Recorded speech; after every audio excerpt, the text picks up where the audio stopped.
Hello everyone. Razorblade Mingo here. And today I want to discuss a topic that I have been waiting to talk about for quite a few years now. And I've just kind of been waiting until the time is right, where it feels like the topic is at its moment of truth phase. And I feel like that day has finally come, and the topic in question is Xbox Game Pass. So, Game Pass was, I still actually consider it, an experiment that was pitched during the Xbox One era by current Microsoft gaming CEO Phil Spencer, at the time the president or CEO of Xbox itself. And this was an experiment that was created in order to bolster interest in the Xbox brand, in order to really help it from, collapsing in on itself after how dire the beginning of the Xbox One generation was, or even before the console even launched, with all the really negative PR around it and everything. Rightfully so, I might add. And Game Pass, to me, in my opinion, has fundamentally changed the dynamics of how Xbox operates as a console manufacturer. Because as its nature as a subscription service, it is a beast that constantly needs to be fed. It's like any other subscription service out there. The name of the game is quantity, not quality, because you constantly have to be bombarding your subscribers with new things to keep them in the ecosystem. And because of this, I have been telling people for years to prepare for long-term consequences that Game Pass will bring. I've said this for a long time, not only on this channel. You could ask people like Clay, you could ask people like Richard, you could ask people like Dog. I have been talking about the potential long-term consequences of Game Pass for years now. And one of those consequences is that because Xbox has successfully trained a lot of their player base to not buy games a la carte because of Game Pass, now their entire ecosystem, without this injection of acquisitions that they've been doing recently, and even then, I don't know if this is ultimately going to help them in the end, their entire ecosystem, a lot of it is built around the concept of, hey, you don't have to buy games in order to be here. What you can do is you can pay for a subscription to engage in Xbox's not only third-party stuff, where they'll make deals with various indie developers and third-party publishers to bring games day one to Game Pass, but you will also receive Xbox's first and second party games day one on Game Pass, no additional charge beyond the subscription fee. Which, I must say, in the short term, is an absolutely amazing deal. That is a steal. And the whole reason I got on board with Game Pass back in 2019 was because they were offering The Outer Worlds at the time, which was the game from Obsidian and 2K, where I went, I could literally spend $1 for 3 months of Game Pass and play The Outer Worlds just like that? No strings attached? Really? Okay. And, as somebody who is a subscriber of Game Pass, I must say that as a short-term value, Game Pass is extraordinary. I think if you have an Xbox, you would be stupid. As somebody, if you want to get the most amount of value out of your money, you'd have to be stupid to not engage in Game Pass on Xbox. But that's unfortunately the double-edged sword that Xbox has set up for themselves, where in the short term, yeah, great, it draws a lot of attention to your platform, it makes people feel like there's a lot of value they could extract from it. But over time, there's that slow erosion of wanting to pay for games on a platform. And unfortunately, because they have built this, I guess to put it in console terms, like a walled garden of, hey, if you don't have a Game Pass deal with us, you're not really going to see a lot of sales on Xbox. And unfortunately, because of this, if they're not part of the Game Pass initiative, that scares a lot of third-party and Xbox, indie devs away from putting their games on Xbox to begin with, which impacts the ecosystem, because then you start to go, hey, wait a minute, why isn't this game on Xbox? Why isn't that game on Xbox? Where's this game? And that has slowly built up over time, where there have been quite a few indie games that will either, they don't want to go on Xbox day one without that Game Pass deal because they know it won't be worth it. So they just wait like a year or so, and then later on, when their game has been out for quite a while on PC, PS5, Switch, then Xbox might come knocking with a cheaper Game Pass deal, and it's like, okay, well at this point it doesn't really matter because we've already made our sales on PlayStation or Switch or PC, and there we go, we have it. And that creates a frustrating mantra for the Xbox faithful, where they feel like, hey, we're not getting these other big critically acclaimed games sometimes. Like the most recent example is Animal Well, where Animal Well is on PC, it's on PS5, that's where I bought it, it's on Switch, but not Xbox, which is strange. And I have to wonder why that is. And I think the simplest explanation as to why that is because they weren't able to secure a Game Pass deal with Xbox, so they just chose not to put it on Xbox because they knew the sales would be low, because most people would look at a game like Animal Well on Xbox and go, oh, I'll just wait till it's on Game Pass, which more than likely will happen later on. But that's the problem, is that because there have been tons of people on the Xbox side that have been trained by Xbox themselves, I might add, to not buy games, this has led to an erosion of long-term value on Xbox itself. The problem too with the Game Pass subscription service is that because they can't make money a la carte on their sales, they have to kind of find other ways to siphon money into Game Pass in order to make it work, because they're not getting the a la carte money from their first or second party releases because of this thing that they've established with this cadence they've established with Xbox.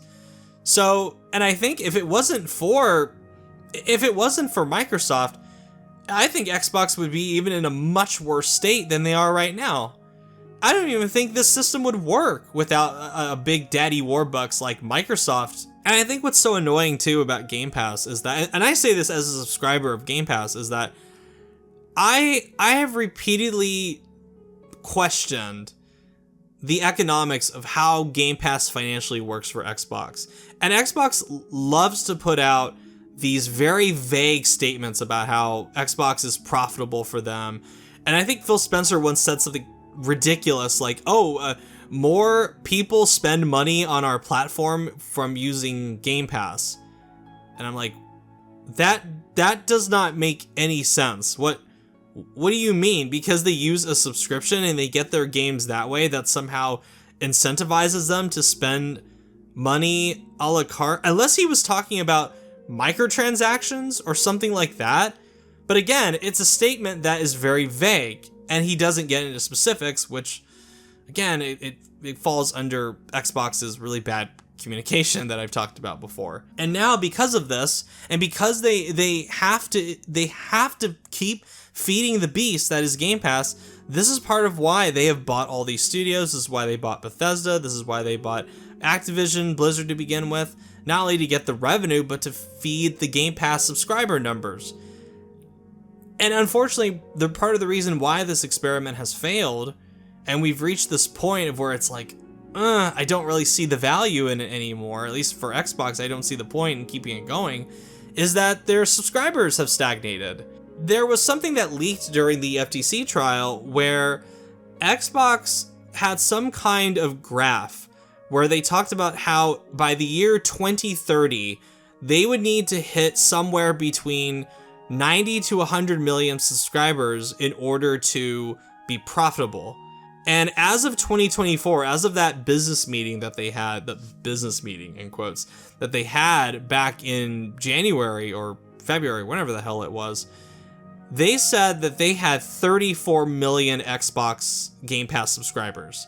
And that was from roping in the former Xbox Live Gold memberships that they transformed into Xbox Game Pass Core. So this number, 34 million, is a combination from both original Xbox Game Pass subscribers and newly converted Game Pass subscribers from Gold. So that's a pretty bad number for what they need to be at in order for Xbox Game Pass to be profitable and sustainable for them. So, and again, without Microsoft, that would just kill the whole initiative, basically. And it might doom the entire brand to begin with, because a lot of the Xbox brand has been built around this subscription service. Not great games, which there are very few and far between on Xbox nowadays, in my opinion. Hi-Fi Rush being the rare one that was fantastic. Same with Psychonauts 2. I thought Pentiment was quite good. But these are rare wins for Xbox as far as their games. The brand has basically revolved around Game Pass for a long time. And the idea that, you know, hey, if you're a member of Game Pass, you don't have to pay for your games a la carte. Which doesn't really bode well for the long-term health of your console brand if games aren't the things that define it. You know, when you think of Nintendo, you don't think of a subscription service. You think of Mario, you think of Zelda, you think of Donkey Kong, you think of Kirby, you think of Metroid. When you look at PlayStation, you think of Nathan Drake, you think of Kratos, God of War, you think of The Last of Us, you think of Bloodborne. Good shit. When you think of Xbox, you used to think of Halo, you used to think of Gears, you used to think of Forza. And now it's like, when you think of Xbox, you think of, yeah, they have some games that are interesting, but it's Game Pass. That's like the first thing that pops into my head when I think of Xbox beyond Master Chief's helmet or Marcus Phoenix. It's Game Pass. That's what defines their brand nowadays. A subscription service. And unfortunately, because they have built themselves into this corner now, they have reached a point where without more IPs to swallow up to feed the beast, they're fucked. And because of this desire and this need in order to survive, now they're like a snake that has just swallowed way too big of an animal. And now they have this giant, like, rat in their throat that they're choking to swallow down. And that's what happened with Activision Blizzard with buying it, because they way overpaid for it. They clearly did not do their due diligence when it came to figuring out the finances of how they were going to make this work and how they were going to naturally integrate these teams into Xbox.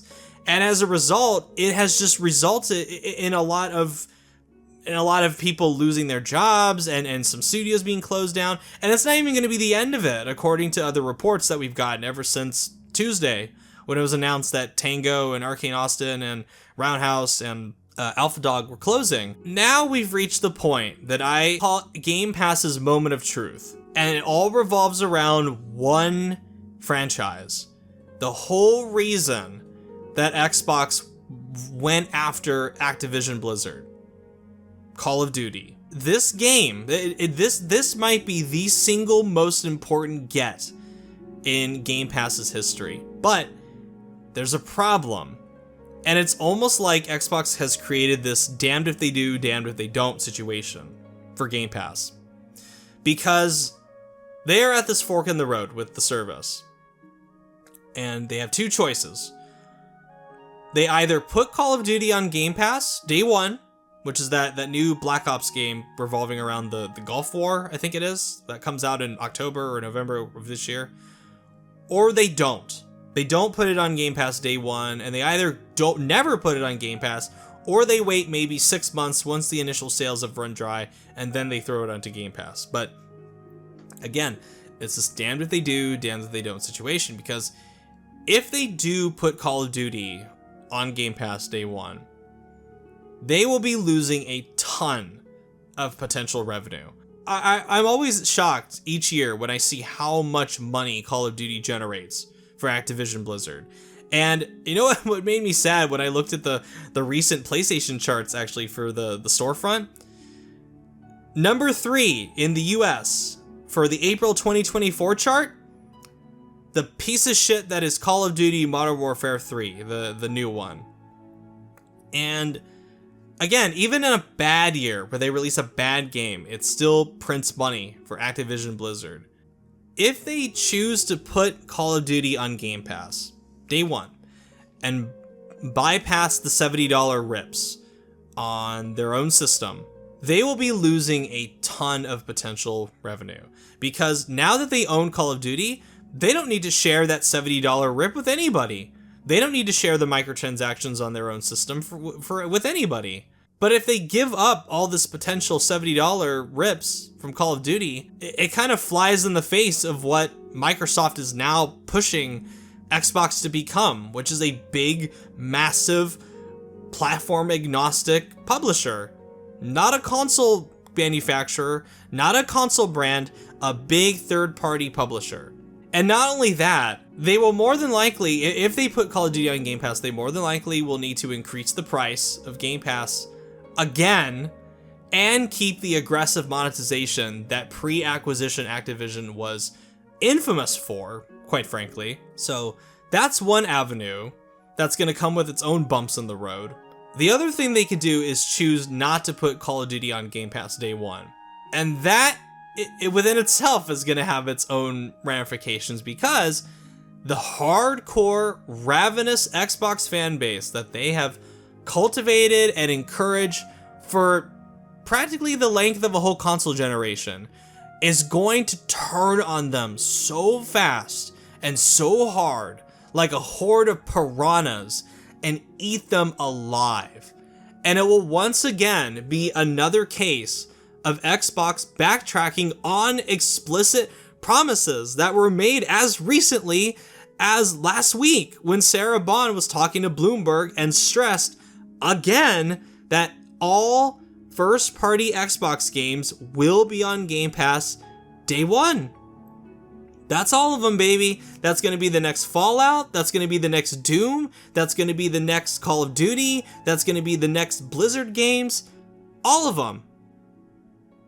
So they run the risk of losing a lot of revenue from those games. And what happens when they don't put a single player, a big AAA single player game on their storefront to be bought for $70 day one, they just throw it into Game Pass? Guess where a lot of the revenue is going to come from? Other platforms, which again is going to push Microsoft even further to then in turn push Xbox to put more of their exclusives, their former exclusives, on PS5, on Switch. So, yeah. And you know what? Choosing to not put Call of Duty on Game Pass, they'll make their money from that. Absolutely. But at what cost? Will the cost be the last remaining smidgen of trust that these hardcore Xbox fanboys have for the brand? It remains to be seen, but this is the moment of truth, like I said, for Game Pass. And I don't envy the position that the current heads of Xbox are in now, where they are really going to have to seriously consider what the future of their brand is at this point, because it really does feel like they have no idea where to go beyond just where the money is. Because in my opinion, Game Pass as an experiment, as like the last Hail Mary for the Phil Spencer era of Xbox, has failed. And the holes in the system have clearly been demonstrated now. It took a while for people to finally see them like I saw them a few years ago. But here we are. And, you know, I don't feel sorry for Xbox because they put themselves in this situation. Or at least, let me specify that I don't feel sorry for Phil Spencer and his cohorts. The people that I feel sorry for now are the people that worked at teams like Arcane Austin and Tango, and a lot of the AA teams that they have under their umbrella that don't make big games like Fallout, that don't make, you know, money printers like Call of Duty and Candy Crush and World of Warcraft and whatever the hell else Activision, Blizzard, or Bethesda have got up their sleeve. I worry about teams like Ninja Theory. I worry about teams like Double Fine. I'm really concerned about teams like Compulsion and In Exile and Obsidian.